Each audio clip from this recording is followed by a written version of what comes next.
ধর্ম যার যার বড় মা সবার, এই কথাটি কিন্তু ধ্রুব সত্য।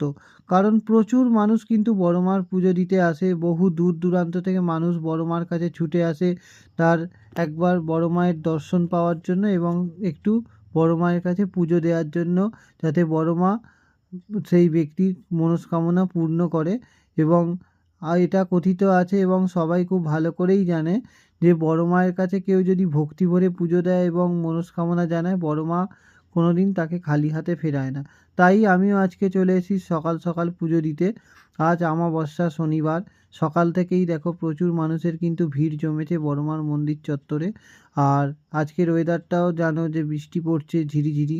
ঠিক আছে, ওয়েদারটা খুব ঠান্ডা ওয়েদার, ভালো লাগছে বেশ। তবে আজকে তো আমি হাওড়া থেকে যথারীতি চুঁচুড়া এসেছি ট্রেনে করে। তারপর সেখান থেকে ফেরিঘাট পার করে আমি কিন্তু বড় মার কাছে এসেছি।